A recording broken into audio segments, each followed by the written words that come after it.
Today we're going to be talking about one of the most common serve issues that amateur players face.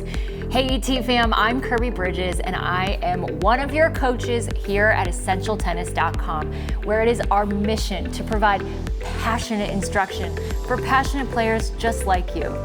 Today we're working with our recent VIP student who came to us from Las Vegas. His name is Scott and he is having issues with his serve. We're gonna get right down to the bottom of it, but first make sure that you stay around until the end because it's there that I'll be telling you all about where you can get your action plan so that if you have the same issues as Scott, you can have our coaching the very next time that you hit the court. Until then, let's get right to the lesson.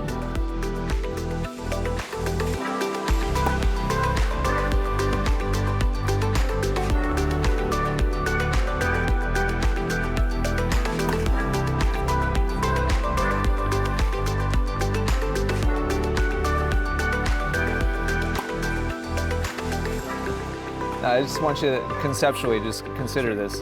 What if I told you that if you were to swing correctly, the faster you accelerate, the more safety you'll have? I believe you. How do you think that's possible? Because the faster you swing, you'll be able to give you more of a spin, which is going to make you allowed to go over and drop down faster. Yep. Question that I've always had is, how do you get that spin versus going straight through and being a drive versus a spin? That's the $1 million question. So yeah, the fundamentals of the motion obviously need to be correct in order to create the result that we're looking for. Once those pieces are in place, then what you described is reality. The faster you accelerate, the more rotation there is, the more rotation there is, the more curve there is, the more curve there is, the more safety you have. Right now, you're flipping it because you don't have the technical tools to make that curve happen. And so you're stuck having to do the opposite and decelerate. The more important the shot is, the more you decelerate. Right.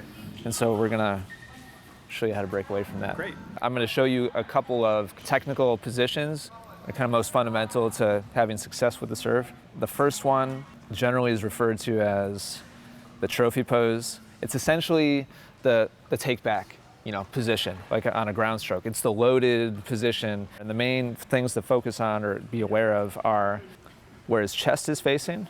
I'm directly behind Novak here, and we can see the whole front of his body is visible.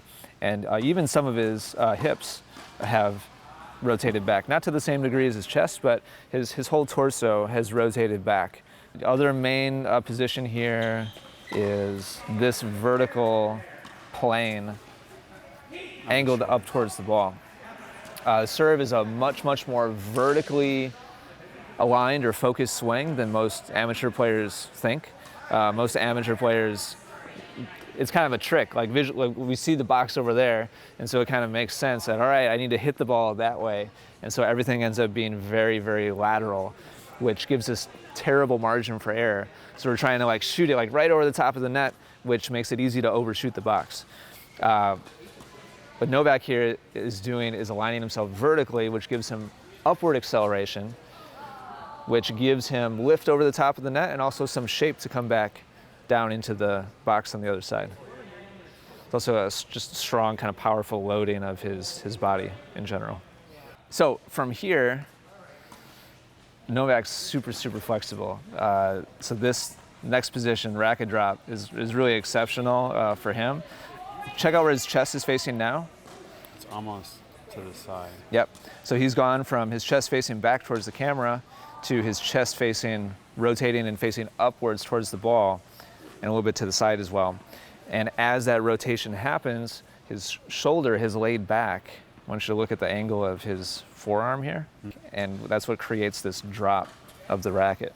And as he starts to release upwards, notice how his chest continues to turn and rotate, continues to lead his arm up towards contact. And that's here. Okay.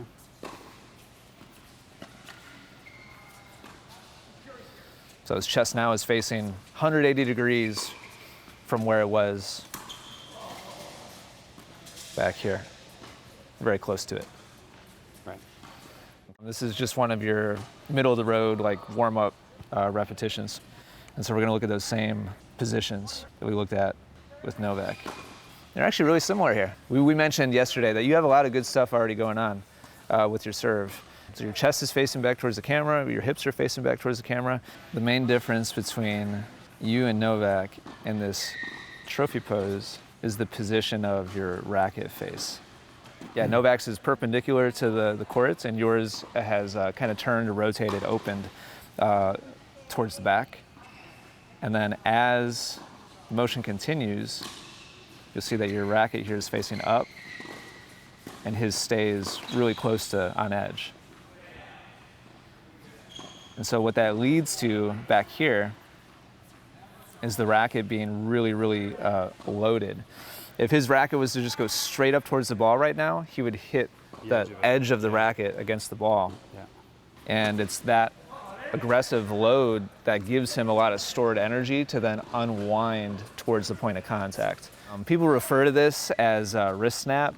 The racket head for sure is snapping, but it's actually the whole shoulder, forearm, and hand that's unwinding up towards the ball that people are feeling. And unfortunately, a lot of people have described it as like this, but it's not that at all. It's the whole shoulder and arm unwinding up towards the ball. So on yours, you'll see you have a really shallow load of the racket. Your racket stays much more open than Novak's. And so this ends up being kind of a pushy motion through the ball. Yeah, I see that now. And this is the main reason why you're not able to get the shape that you want. As long as your racket is presented towards the ball early in the swing, all you can do is hit through the ball. And the key to creating spin, if you watch Novak, is to hit past the ball. He's hitting towards this dude in the red on the other side, but his racket is accelerating aggressively this way, out to the right. And so it's that directional difference between target and swing path that creates rotation. You see the direction of your swing is very much in line with where the ball is going. The racket's moving towards your target. Yep. And so I want you to, without moving, check this out, look over your right shoulder. And so what we're gonna do is start getting you to this position here, which what I just did is I turned your wrist from being flexed back, not flexed, extended, to being neutral. And that's what has changed your racket face from being open to being on edge.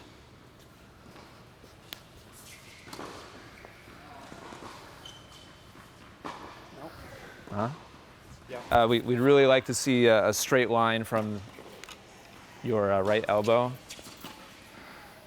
across your shoulders. And so most of that slant or tilt is from the torso, the upper body, tilting as a whole. It's not from the arm like dropping and this arm being up. See how that kind of misaligns everything? Right. Ideally, we want everything to be in alignment up towards the ball. Yes, yeah, exactly. Yep. Yep, exactly, good. Keep doing that, I like that a lot. I'm gonna show it to you in a second. All right, check this out. I want you to visually check out where you're at. There's like the last 3 reps that you did. It's open. On the next one, I asked you to check your racket face. And so this position right here is what we're looking for. A guy I used to teach with used to call this the hairbrush position.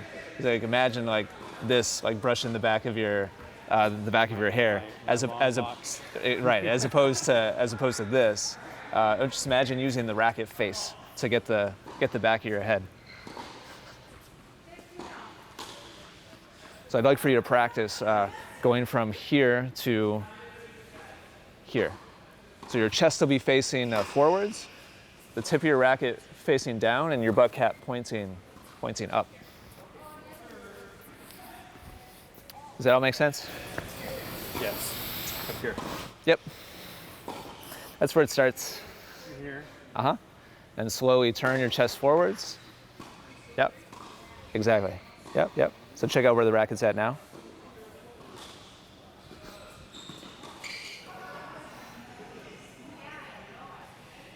Yep. Yep, yep, yep, yep, yep. That's it, that's it. So you should feel probably stretch here as you lay your arm back. And that's the whole point, is to build energy here so that we can then unwind it and release it. Yep.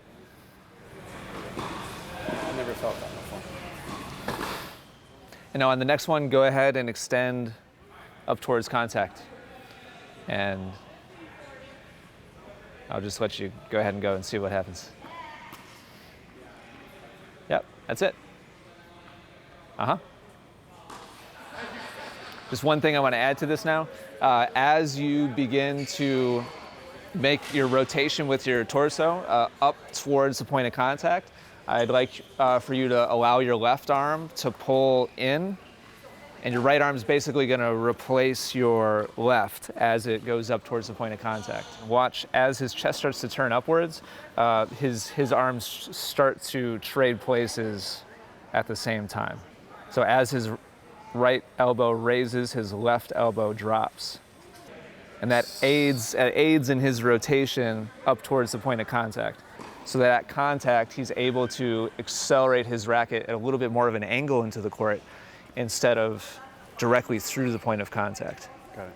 This load and release is present in all serves.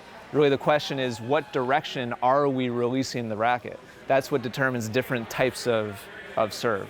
Even though you started in a pretty strong position physically, if you look at the lowest point in your racket drop here, you're only getting to about, I don't know, about your shoulder blades or so, maybe a little bit below that. Whereas Novak, again, kind of a freak in terms of flexibility, but still. It's down below. Yeah, it's down so like hamstrings almost. Yeah, exactly. And right now you're getting to like your low back. Okay. So that's a huge step in the right direction. It's nice. And now I'd actually love for you to take the tempo that you have, the rhythm that you have, and now bring down the acceleration a little bit. So it's calm, relaxed, and a little bit of acceleration through imaginary contact, but not very much. But maintain that same separation between your kind of your load and then your forward swing. Nice, that's great. Perfect. Keep it right there. Yep, good job. So now you're going to go through two shadow swings, and then on the third one, actually put the ball up. Totally irrelevant where the ball goes. All that matters is executing the same motion with your body, with your racket on the hit as you do on the two shadow swings.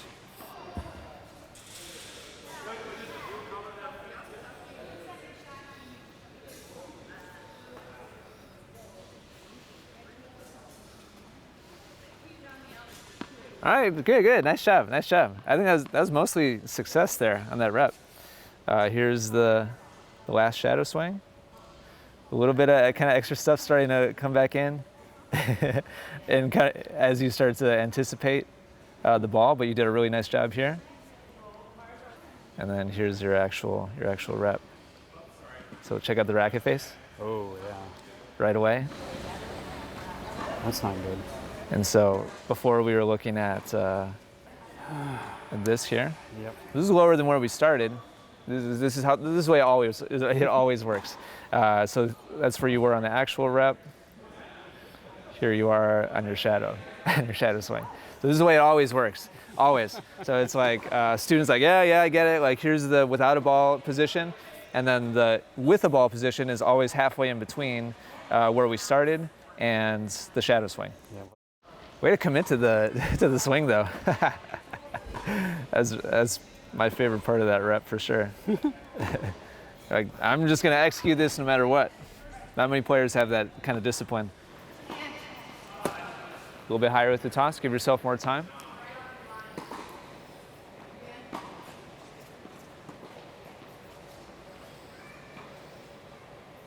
Good. one shadow swing and then hit.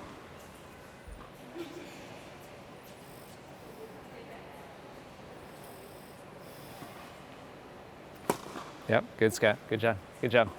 You're beginning to hit past the ball, but you're swinging in that direction, and your strings are angled that way.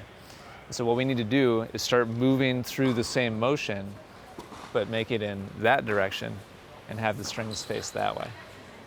So just take what you're doing and shift it in that direction. Okay. I think I'm crazy, but if you continue with the same motion you have now and you just direct it over there, you'll start to hit a curved spin serve into the service box. Okay. I don't, you know, Not worried about this is like, I'm more talking in general direction terms. I don't care about the box. I'd like to see you start focusing on accelerating in that direction to bring the direction of your shot a little bit more to the right. So same feeling with your hand, your shoulder. Yep, that's it, that's it, that's it.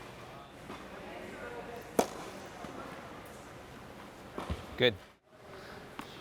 You're gonna do shadow swing, a fake toss, and then a real toss.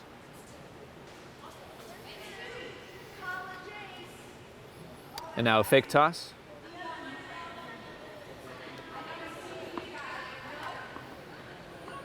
And now a hit.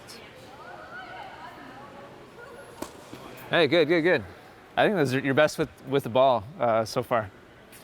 Our main indication we're gonna look for is the drop of the racket. So well below waist height here.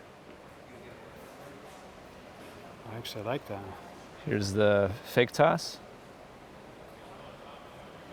About waist height. And the actual hit. Oh, that's nice, man. Good. Look at your forearm here. By far your best execution of that position with a actually intending to hit the ball. I'm actually, to be honest, a little surprised that you got so low on the actual hit. Like that was actually really. That's right. What we're looking for.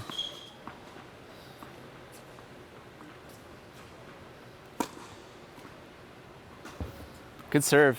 So look at where your racket is swinging relative to where the ball is going. It is going out a little bit more though. Yeah, and that's why the ball curved. It's because you accelerated past the ball instead of through the ball directly towards your target.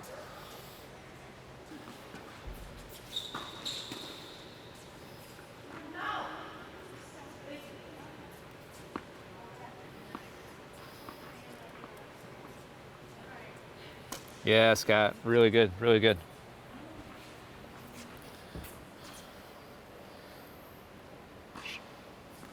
Yeah, that one's down there. Yep. Fake toss. That's probably your best fake toss range of motion so far. Oh, yeah. I need to see you smile because of that one. That's like incredible. Based on coming from where we were before, to have a ball in the air and have you in that position, as far as laying your arm back, really nice. I think when you go home, the key for you is going to be that focus, exclusive focus on the feeling between the three, rather than as you said, the hit itself. The hit's going to come. If you create the execution, then the hit will follow. And so. But you can't adjust. You certainly can't adjust the hit when the swing's not there, because then you're just. Right. It's chicken or the egg. Right. Right. So once you get the swing down, then we can tweak it from there. Because remember, you can only focus on one, non-habit at a time. So as soon as you start worrying about, I want to make it more down the tee than out wide or whatever, you can forget about the racket drop and all that stuff. Like it's going to go out the window. So the hardest part when you go home is going to be just really narrowly focusing on that one thing and having the discipline to do, to put in these reps is going to be the hardest part. You can do it, clearly, like you have the ability to recreate the mechanics. It's when the ball is in the air, that's the question. Scott's an excellent student who's made some tremendous improvements. He knew at the end of our time together on court that this was not the end for him, but only the beginning. And I want you to think of this as the beginning as well. We sent him home with a detailed action plan so that he can use it the very next time that he's on court. And right now, I want to invite you to have the exact same opportunity. Simply by clicking the link in the description down below or heading to serveactionplan.com, you can quickly download our free PDF action plan right to your inbox within minutes. With that, we will let you know exactly what steps to follow for an hour practice so that you can make changes to the same things that we are working on with Scott. I hope that this is really helpful to you, and if it is, make sure you give our video a like, come back to our comments after you get that action plan and let us know how it's going, and make sure you never miss a single lesson from Essential Tennis by making sure that you subscribe to our channel. In the meantime, we will see you next time. I wish you good luck on your tennis, and I'll see you right back here. See you later, ET fam.